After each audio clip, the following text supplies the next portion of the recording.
Olá a todos do canal Refletindo sobre a Palavra. Hoje eu gostaria de falar sobre um assunto, o dom de línguas que muitas pessoas falam nas várias denominações, né? Principalmente nas pentecostais e nas neopentecostais também. Aliás, são faladas até mesmo em algumas igrejas, algumas denominações tradicionais que também se utilizam desse recurso dessa tal língua estranha, né? As línguas estranhas. É uma língua que é falada hoje em dia até mesmo na Igreja Católica Apostólica Romana. Vamos ver aqui o que é que diz o livro de Atos. Ao cumprir-se o dia de Pentecostes, estavam todos reunidos no mesmo lugar. De repente, veio do céu um som como de um vento impetuoso e encheu toda a casa onde estavam assentados. E apareceram distribuídas entre eles línguas como de fogo, e pousou uma sobre cada uma deles. Todos ficaram cheios do Espírito Santo e passaram a falar em outras línguas, segundo o Espírito lhes concedia que falassem. Ora, estavam habitando em Jerusalém judeus, homens piedosos, vindos de todas as nações debaixo do céu. Quando, pois, se fez ouvir aquela voz, afluiu a multidão, que se possuiu de perplexidade, porquanto cada um os ouvia falar na sua própria língua. Estavam, pois, atônitos e se admiravam, dizendo: Vede, não são porventura galileus todos esses que aí estão falando? E como os ouvimos falar cada um em nossa própria língua materna? Somos partos, medos, elamitas e os naturais da Mesopotâmia, Judéia, Capadócia, Ponto e Ásia, da Frígia, da Panfilha, do Egito e das regiões da Líbia, nas imediações de Cirene, e romanos que aqui residem, tanto judeus como prosélitos, cretenses e arábios. Como os ouvimos falar em nossas próprias línguas as grandezas de Deus? Todos atônitos e perplexos interpelavam uns aos outros. Que quer dizer isto? Outros, porém, zombavam, diziam: estão embriagados.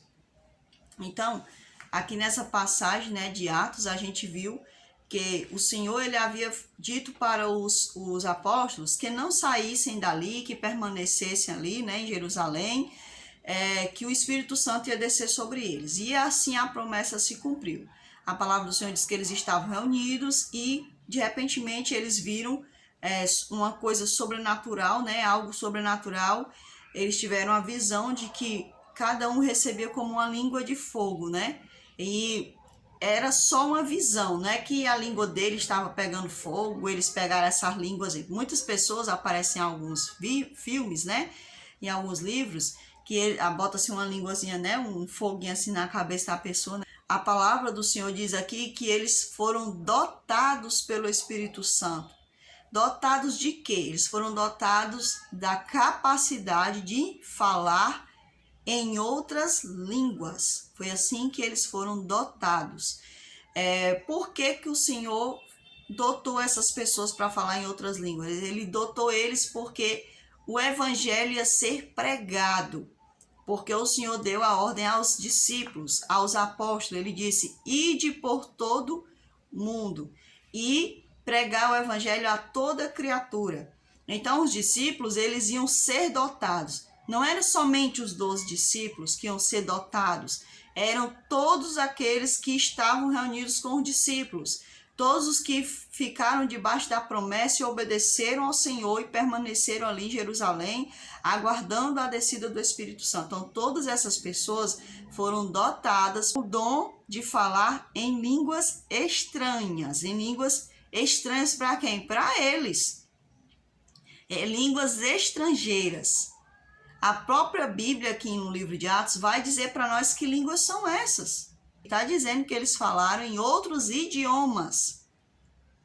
Por exemplo, a própria pessoa que estava discursando, as pessoas escutavam eles falando na língua delas. Ele não dotou somente os discípulos. Se a gente for analisar o que diz as Escrituras, ele dotou as pessoas que estavam ali, falando na língua dele, a língua materna.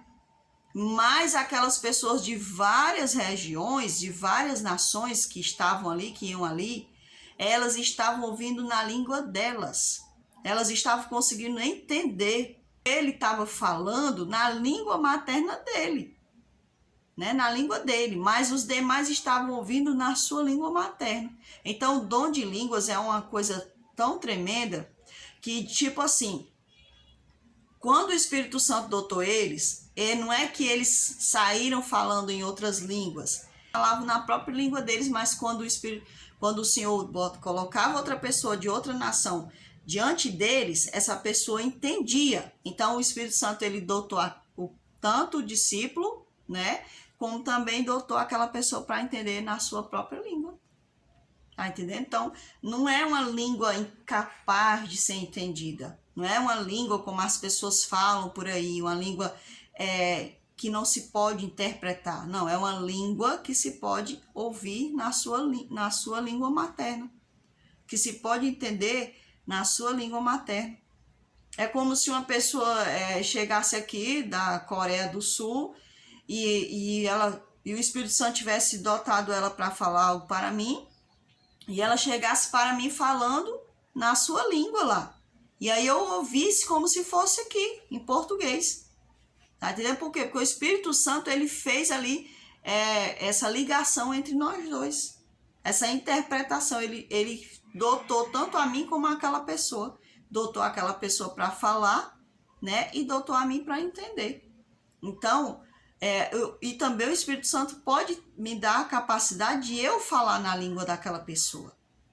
Mas quando a gente lê aqui, a gente está entendendo que a pessoa que estava fazendo o discurso, ela estava falando na língua dela mesma, na língua materna dela mesma.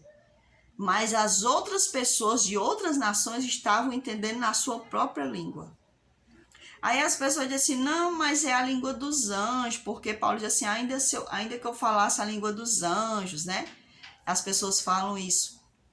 Mas quando ali Paulo, quando ele diz assim, a língua dos anjos, tá usando o termo plural, né? Tá no plural.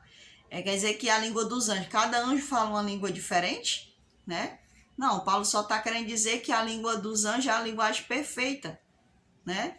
Ainda que eu falasse eloquentemente, perfeitamente como um anjo. É isso que Paulo está querendo dizer. Ele não está falando uma língua incapaz de ser entendida, né? Então, muitas pessoas caem no conto de seguir o mestre, né? Então, vão seguindo os líderes vão mentindo para eles vão se acomodando, deixando os líderes interpretar a Bíblia para eles, ao invés de eles estudar as Escrituras. Quando o Espírito Santo me deu a honra, né, de ter o Novo Testamento, que já contei aqui esse testemunho, quando eu li essa passagem, porque debaixo da própria pessoa do Espírito Santo, né, do ensinamento dele, eu orei e busquei a presença do Espírito Santo, como estava escrito lá, e ali fui fazer como estava escrito, né? Fui me confiando que o Espírito Santo era que ia me guiar. E assim eu fui lendo, de Mateus a Apocalipse, né? E ali eu entendi sobre o sábado, eu entendi sobre a questão de dom de línguas. Nunca que se passou na minha cabeça que isso era isso aqui é uma língua que ninguém, que não existe na face da terra, uma língua que ninguém pode interpretar, não. Porque a própria Escritura já está dizendo claramente que essa língua aqui não é um dom de língua como as pessoas ficam falando aí, embolando a língua, né? Falando palavras que não existem. Mas é a capacidade vinda através do Espírito Santo de ou eu entender alguém falando na língua dela, ou ela me entender quando eu falo na minha própria língua. É uma capacitação dada pelo Espírito Santo. É isso. Não existe nada além disso. E eu digo para você que está ouvindo esse vídeo, se você continua seguindo a mentira do seu líder, dizendo que essa língua aqui é uma língua que não existe, você está pecando. Você está em pecado, porque você sabe que não é. E você sabe que o Espírito Santo é que é o seu líder, o seu mestre. Ele é que deve ser seguido. Então, por que você ainda continua caindo na mentira da pessoa lá, se confiando, deixando a sua vida espiritual nas mãos dele, né? Porque naquele dia, quando o Senhor voltar, o Senhor vai cobrar dele e vai cobrar também de você. Porque estava lá escrito nas escrituras e você foi confiando a ele. Não, mas eu vou confiar ele, que ele é meu líder. Se ele está dizendo é verdade. Então continue se confiando no seu líder, fazendo conforme o seu líder está dizendo. E quando você bater de frente com o Senhor das escrituras, você não vai ter como voltar atrás. Aprenda a buscar as escrituras através do Espírito Santo de Deus. Busque a ele e obedeça a ele. Faça a vontade dele e não a vontade dos homens. Porque naquele dia, o seu líder vai ser cobrado e você também. E se você não seguir o que está escrito nas escrituras, você vai pagar por você. Não é o seu líder. Ai, Senhor, mas eu confiei no meu líder. Não, não vai existir isso. Porque se eu ter medo do Senhor, se eu não for transformado naquele dia, eu já sei, eu já vou saber. É porque eu realmente nunca conheci o Senhor. Nunca tive intimidade com ele, não me liguei a ele, não obedeci a ele, por isso não vou estar sendo glorificada e não vou estar subindo com ele. Por quê? Porque eu fiz a minha vontade e a vontade dos homens dessa terra. Então, procure obedecer ao Senhor enquanto é tempo, enquanto você pode obedecer. Porque depois que o Senhor apontar nas nuvens do céu, não tem mais para onde correr. Então, meus irmãos, é isso que eu gostaria de dizer através desse vídeo. Fiquem todos com Deus e até o próximo vídeo, se assim o Senhor nos permitir.